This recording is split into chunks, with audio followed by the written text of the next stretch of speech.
The council chamber stretched across 3 gravitational planes, a monument to alien architectural ambition where delegates from 47 species gathered under crystalline domes that filtered starlight into prismatic patterns. On this particular morning, the light felt colder than usual, as though the universe itself braced for what was about to unfold.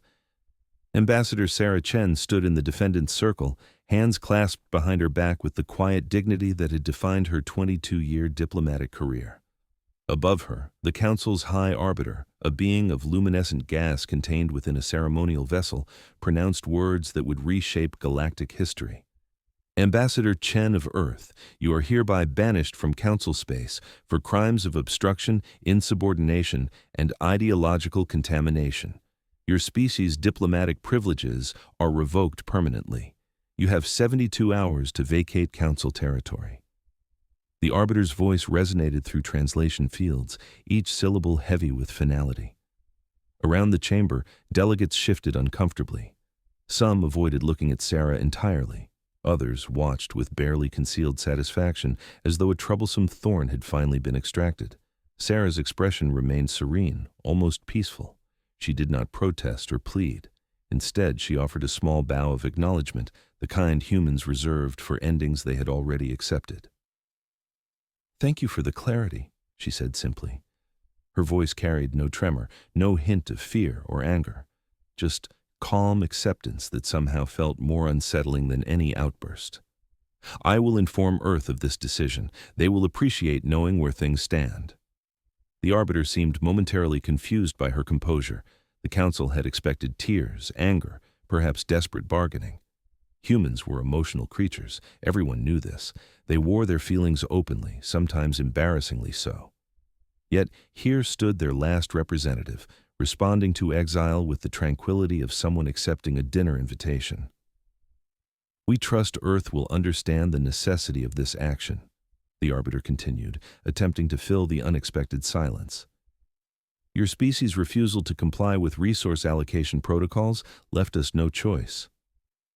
Sarah nodded thoughtfully, as though considering a mildly interesting philosophical point. "Of course, necessity is a concept we understand deeply." She paused, letting the words settle. Sometimes too deeply. With that cryptic statement hanging in the air, she turned and walked toward the exit. Her footsteps echoed through the vast chamber with metronomic precision, each step measured and deliberate. Delegates watched her retreating figure with a mixture of relief and unease they could not quite name. A junior counselor from the Talvek species leaned toward his senior. "She took that remarkably well," he whispered. "Humans usually make more noise." The senior counselor's facial tendrils twitched nervously. "Yes," he murmured. "That is what concerns me." As Sarah disappeared through the chamber's grand archway, emergency communication channels across Earth's remaining outposts began receiving identical coded messages. 3 words, transmitted simultaneously to every human station, ship, and settlement scattered throughout the contested borders. Protocol silence. Activate now. Across the galaxy, humans stopped talking, not gradually, not with explanation, but instantly. Human trade negotiators excused themselves from meetings and never returned. Human scientists working on collaborative projects packed their equipment without comment. Human merchants closed their stalls, loaded their ships, and departed silently into the void. Within 6 hours of Sarah's banishment, human presence in Council space had diminished by 60%. Within 12 hours, 85%. By the 24-hour mark, humans had become ghosts. The Council noticed immediately. Emergency sessions convened as reports flooded in from every sector. "Where are they going?" demanded the Talvek representative. "Why aren't they responding to communications? Alien governments sent inquiry after inquiry to Earth's remaining contact points, but received only automated responses. Your message has been received. No further correspondence is available at this time." The politeness was infuriating precisely because it offered no handles to grasp, no emotion to leverage or negotiate against. On Earth, in a command center buried beneath the Canadian shield, a man named Admiral Marcus Webb stood before a holographic display showing the Exodus patterns. Beside him, Vice Admiral Lisa Okonkwo reviewed the incoming data streams with practiced efficiency. They are confused, Lisa noted. 32 requests for clarification in the last hour alone. Marcus nodded slowly. Good. Confusion is the first stage. He turned to the communications officer. Any response from Ambassador Chen? She's en route home, sir. ETA 4 days. The officer hesitated. She requests permission to address the planet upon arrival. Marcus considered this. Tell her the stage is hers. She earned it. He looked back at the holographic map where human signatures continued their coordinated withdrawal. We proceed to Phase 2 as planned. Lisa glanced at him. They still think we are running scared. Her voice carried no judgment, merely observation. Marcus allowed himself a thin smile. Let them think that for now. Fear makes poor foundation for awareness. The Council's intelligence networks scrambled to track the human departures. Surveillance satellites detected human ships converging on locations that made no strategic sense. Abandoned asteroid fields, dead star systems with minimal resources, empty stretches of space where nothing of value existed according to every known scan. Why would they gather there? Analysts puzzled. One xenopsychologist specializing in human behavior offered a troubling theory. Humans have a saying about the calm, before the storm. Perhaps we are experiencing the calm. His warning was dismissed. The prevailing consensus held that humanity, stung by rejection and lacking the Council's vast resources, was retreating to lick its wounds. Some delegates even expressed satisfaction. Finally, the humans understand their place, one declared during a public session. Without Council protection, they will realize how vulnerable they truly are. This sentiment spread quickly, morphing into comfortable certainty. Humanity had been humbled. Order was restored. But there were dissenting voices. A few species who had studied humans more carefully began expressing concerns. The Kelverans, an ancient race who had survived 7 extinction-level wars, issued a quiet warning through back channels. We have seen this pattern before, their ambassador transmitted. Species do not withdraw this completely unless they are preparing something significant. The warning went largely unheeded. After all, what could humanity possibly prepare that would threaten a council of 47 advanced civilizations? Sarah Chen's ship, a modest diplomatic vessel named Olive Branch, crossed into Earth's solar system exactly 4 days after her banishment. She sat in the observation deck, watching Earth grow larger through the viewport, her expression thoughtful. A junior diplomat approached hesitantly. Ambassador, the welcome ceremony is being prepared. They expect quite a crowd. Sarah turned from the window. Cancel the ceremony. Have them route me directly to the Continental Assembly. I need to speak with everyone at once.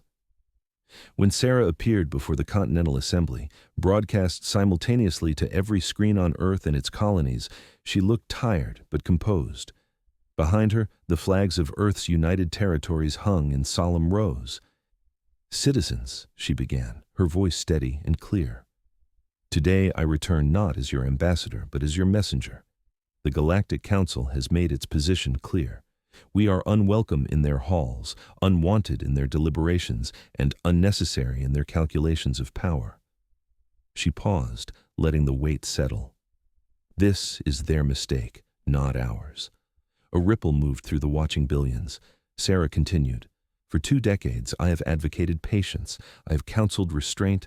I have begged you to give diplomacy more time, more chances, more grace. She took a breath.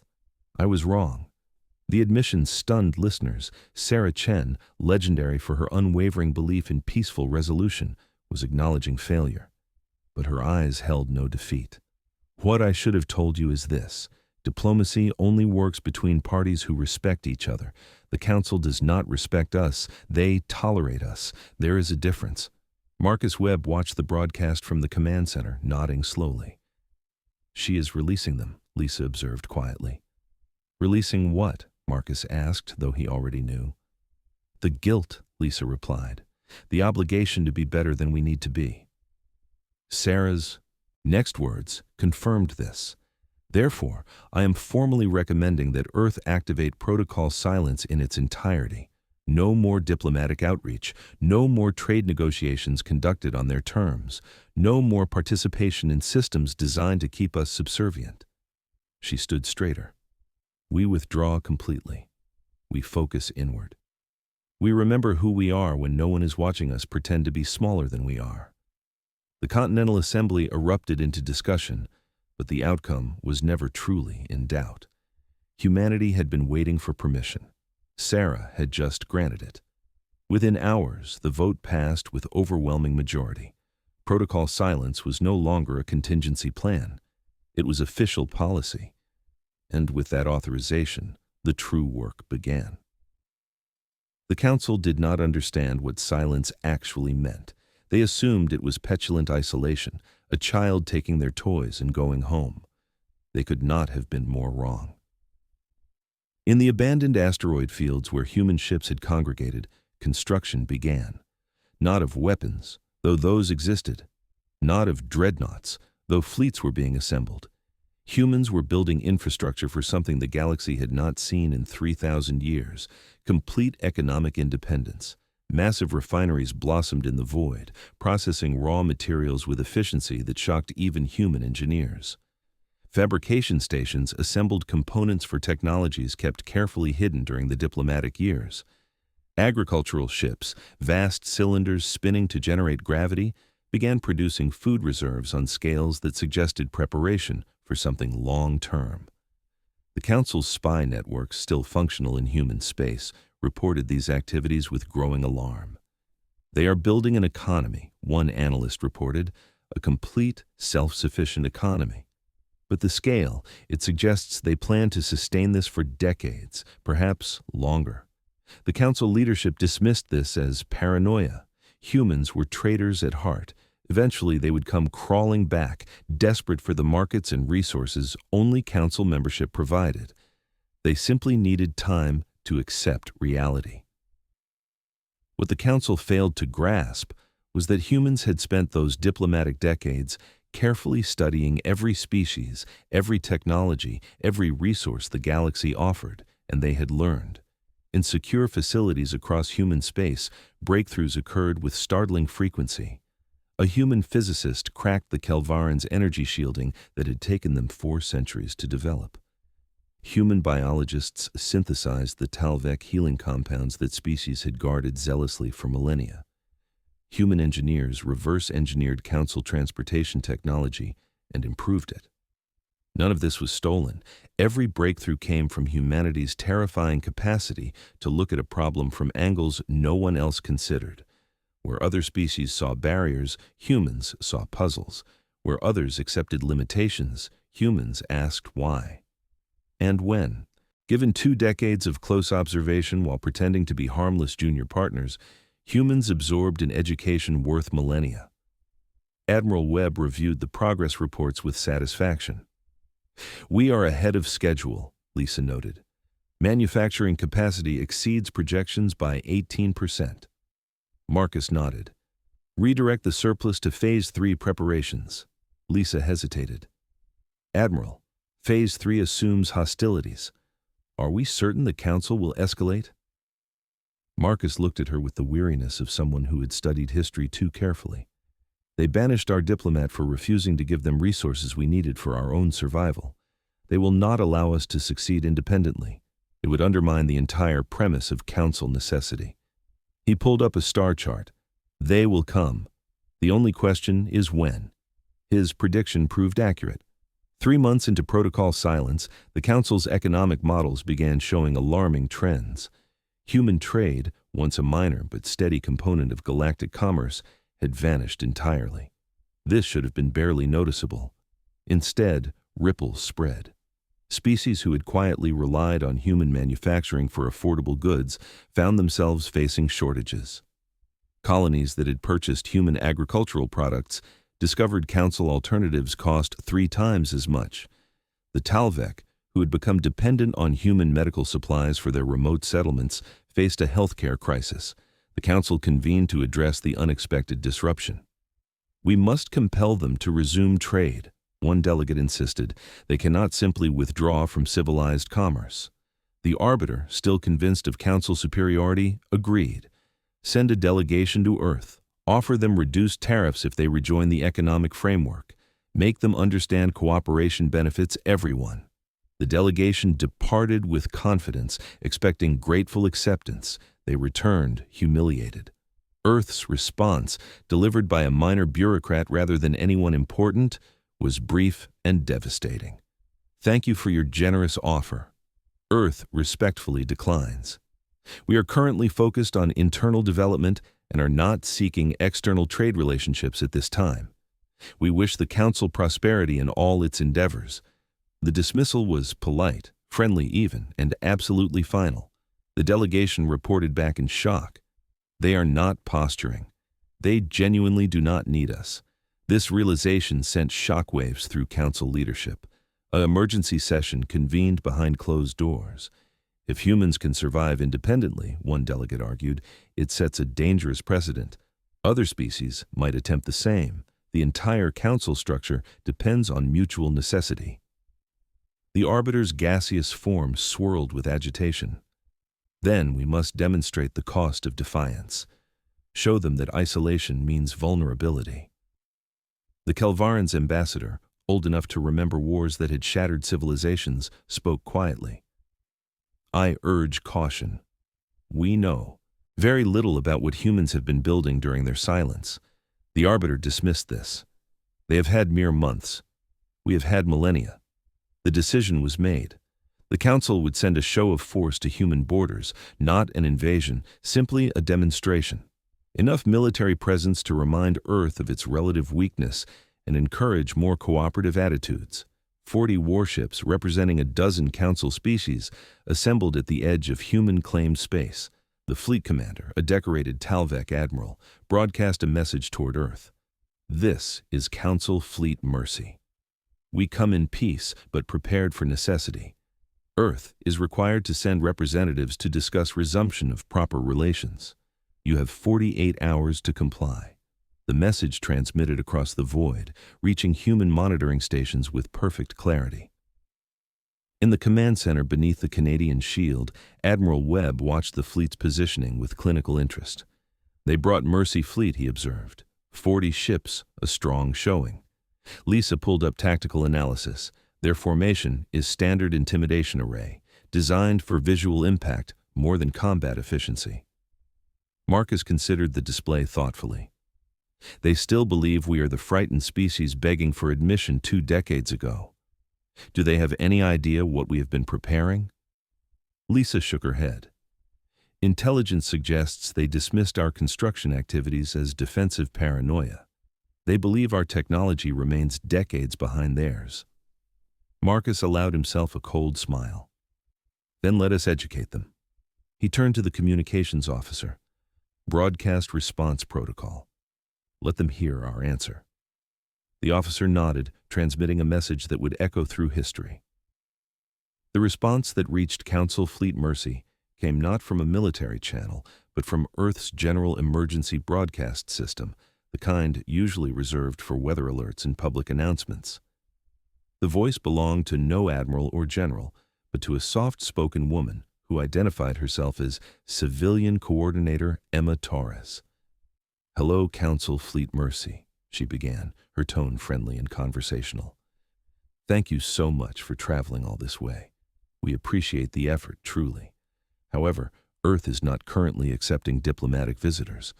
We are observing a period of internal focus and would prefer not to be disturbed. The fleet commander stared at the message in disbelief. They are refusing, his tactical officer repeated. With a civilian coordinator? The commander's facial tendrils flushed with indignation. Send another message. Remind them this is not a request but a requirement under Council authority. The second transmission went out, more forcefully worded, emphasizing the fleet's presence and capabilities. Emma Torres responded again, still cheerful and unbothered. We understand you have impressive ships and we are sure they are very intimidating. Unfortunately, we must still decline your visit. Please enjoy the beautiful view of our solar system from a distance and have a safe journey home. Laughter erupted across human monitoring stations as the exchange continued. The Council fleet commander, growing increasingly frustrated, made a critical error born from underestimation. He advanced the fleet toward Mars' orbit, intending to demonstrate that Earth's preferences were irrelevant. "We are proceeding to establish position," he broadcast. "Earth will send representatives or face consequences." It was meant to be an overwhelming show of force. Instead, it became the moment humanity stopped pretending. The first indication something had changed came when every ship in the Council fleet simultaneously experienced sensor malfunctions. Navigation systems flickered, weapons targeting went offline, communication arrays shrieked with feedback, panic rippled through the fleet as commanders struggled to regain control. Then, Emma Torres's voice returned, no longer cheerful but carrying an edge that made every listener's blood run cold. "Council Fleet Mercy. You have violated protocol silence by entering defended space. This is your only warning. Reverse course immediately." The fleet commander, convinced this was a bluff, ordered his ships to continue forward. That decision would haunt him forever. From seemingly empty space around the fleet, signatures began appearing. Not ships, but something else. Defensive installations that had been invisible to sensors suddenly became blazingly obvious. The Council fleet found itself surrounded by a network of stations they had somehow never detected, despite passing directly through the area. "How is this possible?" the tactical officer whispered. "Our sensors showed nothing." Emma's voice answered as though she had heard the question. "Humanity learned a lot during our diplomatic years, including how Council sensors work and, more importantly, how to hide from them. We have been building for 3 months with total focus. You might be surprised what motivated humans can accomplish when we stop pretending to need permission." The commander's ships reported targeting locks from hundreds of positions. His fleet of 40 warships was outnumbered 5-1 by installations that had materialized like ghosts. "Retreat," the commander ordered, pride crumbling into survival instinct. All ships retreat immediately. But as the fleet began to turn, something even more disturbing occurred. The defensive installations did not fire. They simply watched with the patience of predators who knew their prey could not escape. Emma's voice followed the retreating fleet like a shadow. "Thank you for respecting our boundaries. Please inform the Council that any future violations of human space will receive less courteous responses." Her tone remained pleasant, which somehow made the threat more terrifying. The fleet limped back to Council space, every commander shaken by what they had not seen until it was too late. Their report triggered immediate crisis protocols. Human technology had advanced beyond projections. Worse, humanity had deployed it without any of the usual signs: construction noise, resource shipments, communication chatter that advanced civilizations generated. They built in complete silence, one analyst reported, voice trembling. "We had no warning because they gave us nothing to detect." The Arbiter convened the full Council in emergency session. How did they advance so quickly? The question echoed through the chamber without answer. The Kelvaran ambassador, vindicated but taking no pleasure in it, spoke quietly. "I tried to warn you. Humans do not withdraw out of weakness. They withdraw to work. And when humans work without distraction, without politics, without anyone watching, they are perhaps the most dangerous species in the galaxy." The Council chamber fell into uneasy silence as the implications settled like ash after an explosion. Species who had dismissed humanity as emotionally unstable and technologically inferior now faced an uncomfortable recalculation. The Talvek representative, whose species had pushed hardest for Sarah Chen's banishment, shifted nervously. "Surely this is an isolated development," he argued. "One defensive network does not indicate comprehensive advancement." The Kelvaran ambassador's ancient eyes reflected something between pity and concern. "You still do not understand. This is not about the weapons. It is about what the weapons represent. Humans showed us exactly what they wanted us to see for 20 years. The moment we dismissed them, they stopped performing." He gestured toward the display showing the retreating Mercy fleet. "What you witnessed was not their full capability. It was a warning shot, and humans do not give warning shots unless they have something much worse prepared." Across human space, protocol silence entered its next phase. The defensive networks that had startled the Council fleet were impressive, but they were merely the visible layer of something far more complex. Deep in the Kuiper Belt, construction continued on installations the Council had not yet detected. Manufacturing capacity doubled, then tripled. Human engineers worked with the focused intensity of a species that had finally stopped apologizing for its competence. Admiral Webb reviewed casualty reports from the fleet encounter with satisfaction. 0 deaths, he noted. We could have destroyed them entirely. Lisa nodded. Emma delivered the warning perfectly. Polite enough to avoid war, firm enough to establish consequences. Marcus pulled up the next set of coordinates. Now we see if they learn. Activate monitoring network Epsilon. I want to know the moment any Council ship crosses into the buffer zone. On Earth, Sarah Chen watched news coverage of the fleet encounter from her apartment in Geneva. Her successor, a younger diplomat named James Rivera, sat across from her holding a tablet filled with Council communication intercepts. They are frightened, James observed. 36 requests for intelligence briefings in the last 6 hours. Every species wants to know what else we are hiding. Sarah sipped her tea thoughtfully. Fear is useful, but dangerous. It can lead to wisdom or to escalation.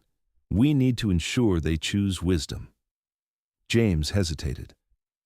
Ambassador, there are voices in the Continental Assembly calling for more aggressive displays. Show them everything, they say. Make them understand they can never threaten us again.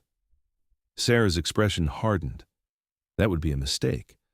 Showing all our cards invites coordinated response. Better to let them imagine we have capabilities we may not possess yet. Uncertainty is a more powerful deterrent than certainty. She set down her tea.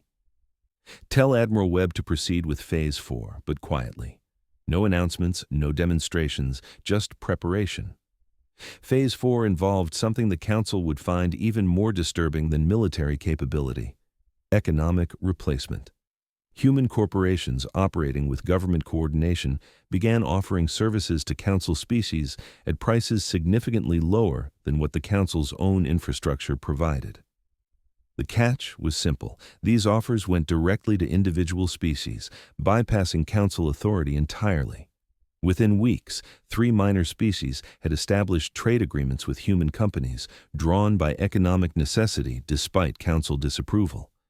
The Arbiter called these species to account. You are undermining Council unity, the gaseous being accused. Trade with humans legitimizes their defiance. The representative from Oryx, a species struggling with food security, responded with desperate honesty. Our people are starving. Humans offer grain at 1/3 the Council price and deliver it faster. We cannot afford loyalty when our children go hungry. The Arbiter had no response that did not sound callous. The crack in Council unity widened. More species followed. The Boluvians, facing an energy crisis, accepted human fusion technology. The Cortesh, suffering from a plague, received human medical supplies with no strings attached. Each agreement came with the same gentle phrasing. This is assistance between friends, not a political statement. We simply want to help.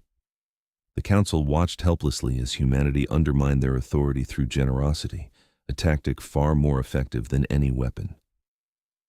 Admiral Webb monitored the economic shifts with approval. Soft power, he told Lisa. They built their empire on dependency. We are showing their subjects there are alternatives. Lisa pulled up statistical models. At current rate, 15 species will have significant human economic ties within 6 months. The Council cannot ignore that level of defection. Marcus nodded. They will try to force compliance. Send word to our trade partners, offer them defense guarantees if the Council threatens them. The offer of protection was a calculated provocation. Humanity was positioning itself not as a rogue state, but as an alternative power center, one that provided better terms and backed its agreements with demonstrated capability. The Council faced an impossible choice: accept the erosion of their authority or escalate to military action that might prove catastrophic. They chose the worst possible middle ground: economic sanctions.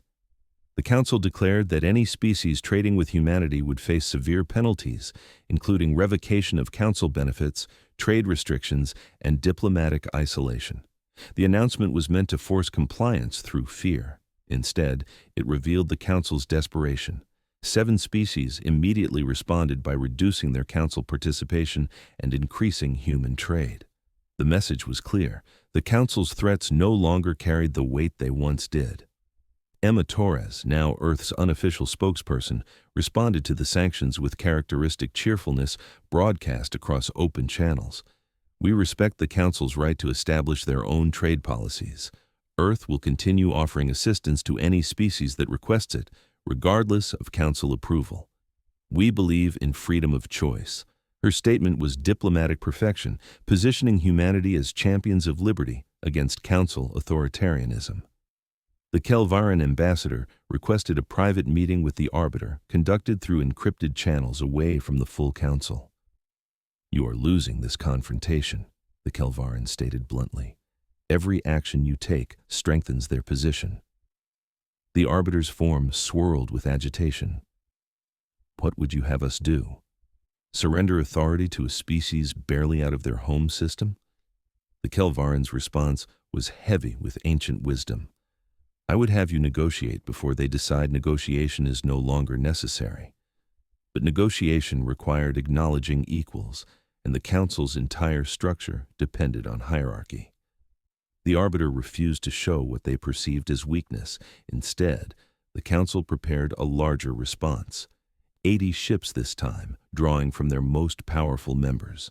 The force would establish a blockade around human space, cutting them off completely. If humans wanted isolation, the Council would give them isolation so total it would cripple their expansion plans. The fleet assembled with great fanfare, meant to demonstrate resolve. Admiral Webb watched the fleet gather through long-range sensors. 80 ships, he noted. They are committed now. Lisa ran tactical projections. Our defensive networks can handle them, but casualties would be significant on both sides. First blood would change everything. Marcus sat back in his chair, fingers steepled thoughtfully. "Then we ensure first blood is not necessary. Activate protocol silence, Phase 5. It is time to show them the mirror." Phase 5 was psychological warfare of the most sophisticated kind. As the Council fleet moved toward human space, they began receiving data packets through their own communication networks.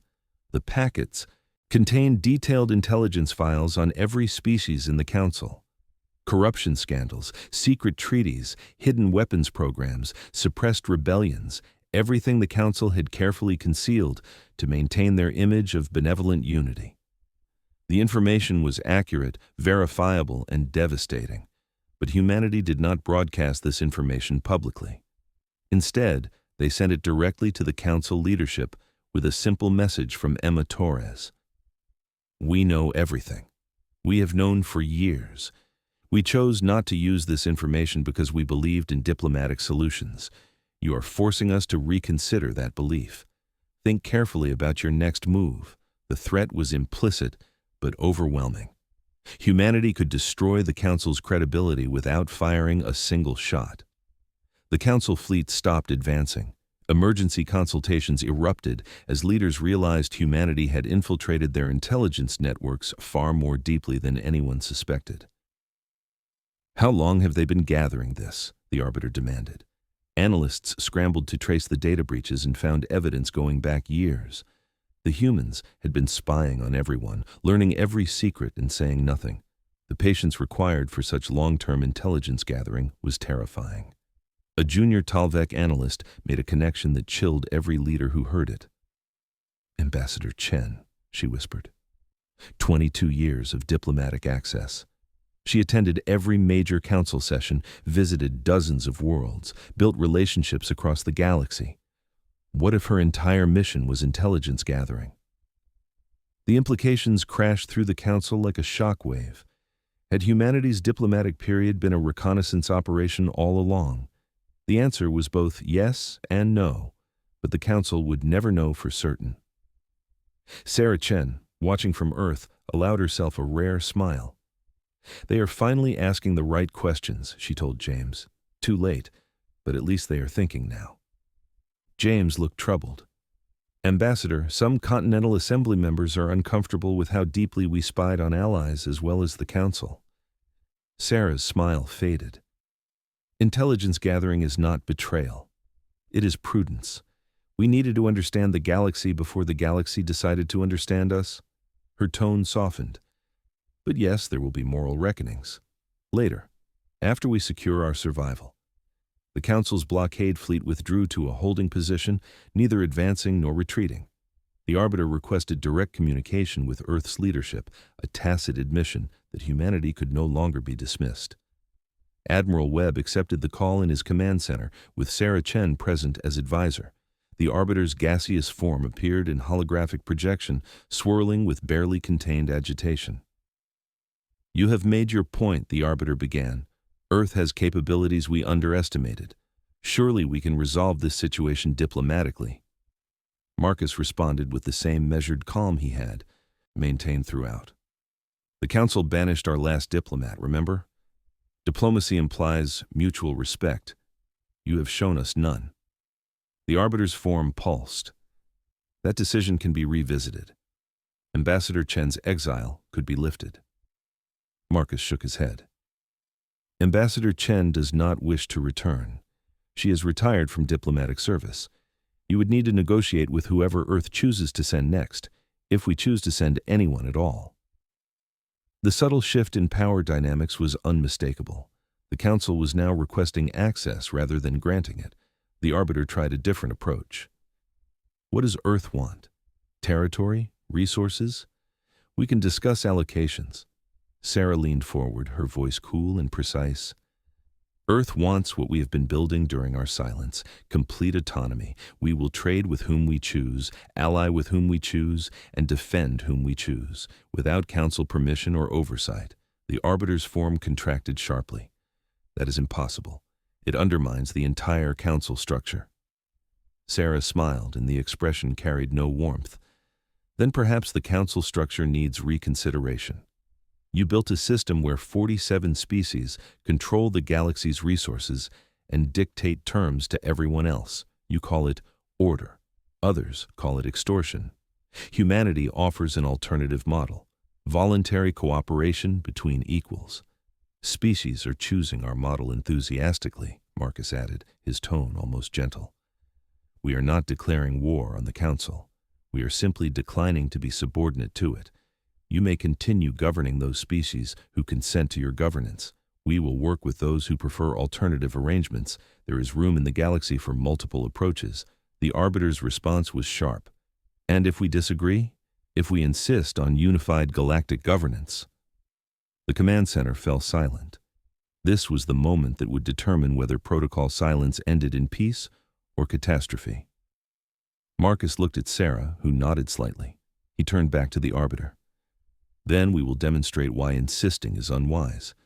Not through threats or violence, but through example. Humanity will thrive independently. Species will see our success and question Council necessity. Your authority will erode naturally." He leaned forward. "Or you can adapt. Recognize humanity as an equal partner rather than a subordinate. Reform the Council to be less hierarchical. Share power instead of hoarding it." The Arbiter was silent for a long moment. "And if the Council refuses both options? If we attempt to force compliance," Sarah answered before Marcus could, "then you will discover what protocol silence truly prepared us for. What you have seen, our defensive networks, our economic offers, our intelligence capabilities, these are restraint. We built them hoping never to use them fully. But if forced to choose between submission and survival, humanity will always choose survival." Her eyes held the weight of history. "We are very good at surviving." The transmission ended, leaving the Arbiter and Council leadership to contemplate their options. None were appealing. Military action risked catastrophic losses against an enemy whose full capabilities remained unknown. Economic pressure had already failed, driving species toward humanity rather than away. Diplomatic isolation only worked if the isolated party cared about inclusion, and humanity had demonstrated complete comfort with independence. The Council faced obsolescence not through conquest, but through irrelevance. 3 days later, the Council transmitted an unprecedented proposal, a provisional agreement recognizing Earth as an autonomous entity with full sovereignty over human-claimed space. Trade rights without Council oversight, the ability to form independent alliances. In exchange, Earth would not actively recruit Council member species or share certain advanced technologies that might destabilize existing power structures. It was a compromise born from necessity rather than generosity, but it was functional. Admiral Webb reviewed the proposal with his senior staff. "They are offering what we wanted 6 months ago," Lisa observed, "before the banishment." Marcus nodded. "Yes, but the context has changed. Then we would have accepted gratefully. Now we negotiate from strength." He highlighted several clauses. "These restrictions on technology sharing and recruitment are unacceptable. We will not limit our relationships to appease their insecurity." The negotiations that followed took 3 weeks and revealed much about the new galactic balance. Earth rejected information control, refused limitations on defensive technology exports, and insisted on formal recognition as an independent power rather than Council exception. The Council conceded point after point, each surrender diminishing their authority further. Finally, an agreement emerged that satisfied both parties primarily because it acknowledged reality rather than pretending otherwise. The treaty was signed not in the Grand Council chamber, but in a neutral station with equal representation from both sides. Sarah Chen came out of retirement for one final diplomatic appearance, signing on behalf of Earth. The Arbiter signed for the Council, their gaseous form dim with defeat. As they affixed their marks to the historic document, Sarah spoke quietly. "This could have been avoided. If you had treated us as partners from the beginning, rather than subjects to manage, none of this would have been necessary." The Arbiter's response was barely audible. "We thought we were maintaining order." Sarah's expression softened slightly. "Order built on inequality is not order. It is temporary suppression of inevitable change. You taught us that lesson. We hope others learn it more gently than we did." With the treaty signed, protocol silence officially ended, but the galaxy it ended in was fundamentally different from the one that had prompted its activation. Humanity emerged from silence as a recognized power with technology, economy, and military capability that rivaled species who had been spacefaring for millennia. More importantly, humanity offered an alternative model of galactic organization based on voluntary cooperation rather than enforced hierarchy. 17 species formally requested alliance partnerships with Earth within the first month. 23 more began unofficial coordination that everyone understood would eventually formalize. The Council did not collapse, but it transformed. Forced to compete rather than command, they began reforms. Decision-making became more democratic. Resource allocation grew more equitable. The threat of species leaving for human partnerships proved more effective at driving change than centuries of internal pressure had been. The Kelvaran ambassador noted wryly that humanity had accidentally done more to improve the Council than anyone within it ever had. Emma Torres, now officially appointed as Earth's ambassador to the Reformed Council, stood in the same chamber where Sarah Chen had been banished. She delivered her first address with characteristic warmth. "Earth is grateful for this opportunity to work with the Council as partners. We look forward to collaboration built on mutual respect and shared goals." She paused, smile never wavering. "And we hope never again to activate protocol silence. But we remain prepared, should respect falter." Admiral Webb remained at his post in the command center, overseeing the gradual integration of human forces into broader galactic security frameworks. Lisa asked him once whether he felt satisfied with the outcome. Marcus considered the question carefully. Satisfied? No. Victory always costs something, even when casualties are minimal. We lost years of potential cooperation. Species who could have been friends became adversaries unnecessarily. But necessary? Yes. Sometimes showing your teeth is the only way to earn a seat at the table.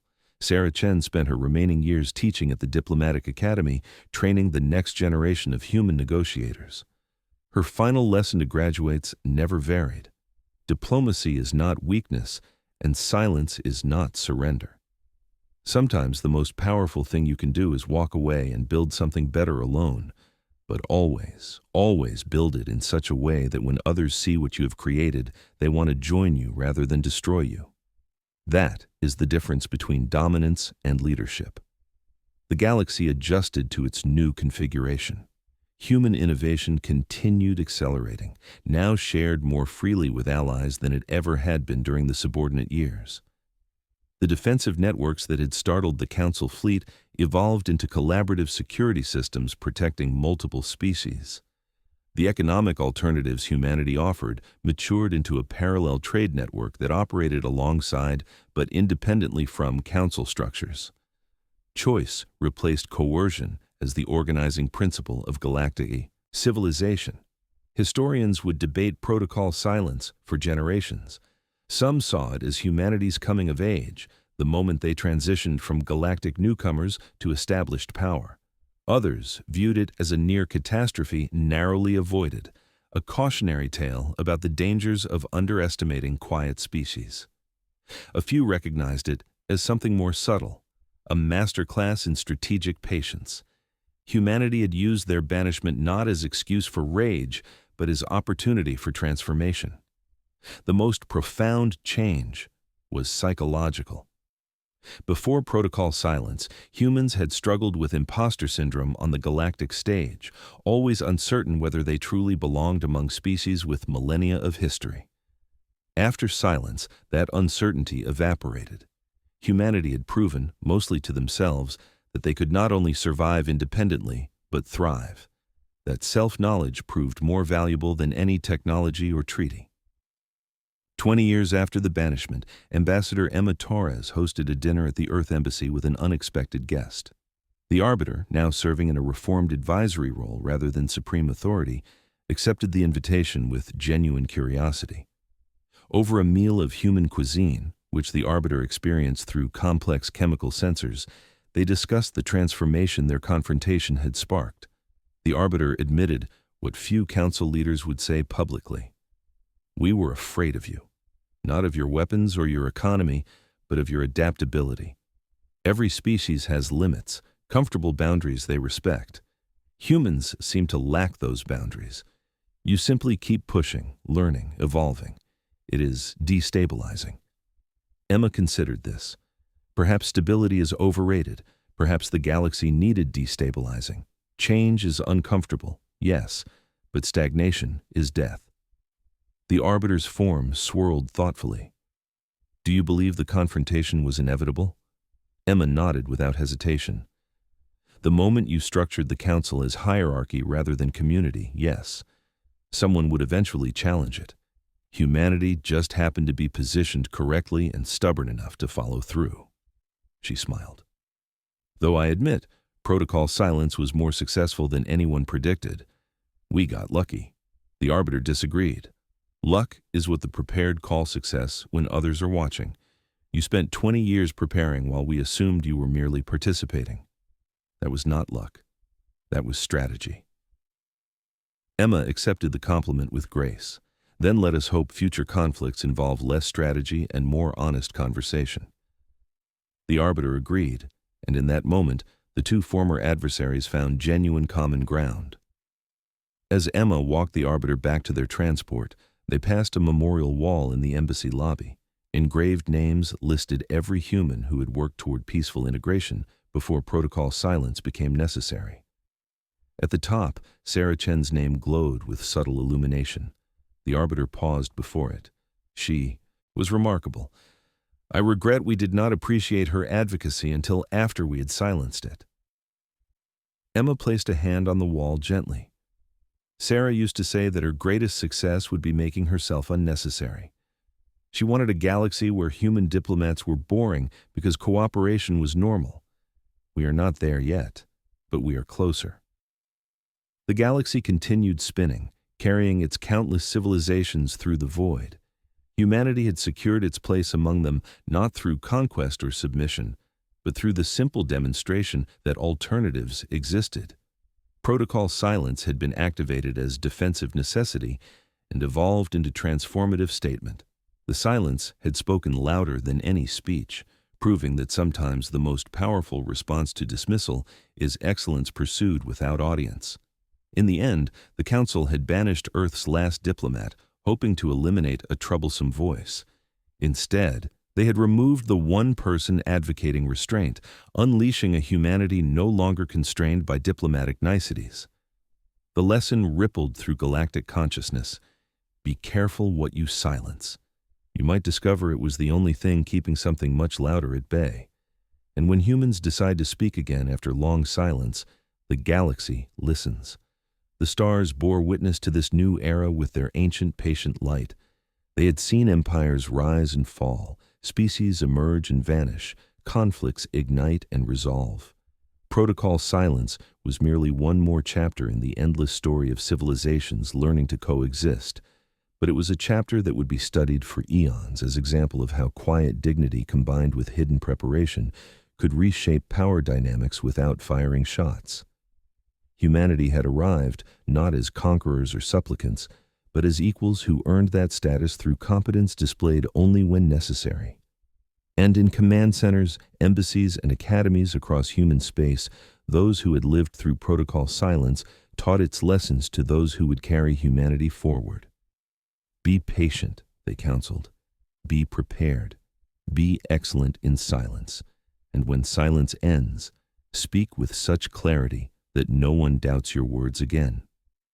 This was the legacy of the silence, not in weapons or treaties, but in the quiet confidence of a species that knew exactly what it was capable of and no longer needed to prove it to anyone but themselves.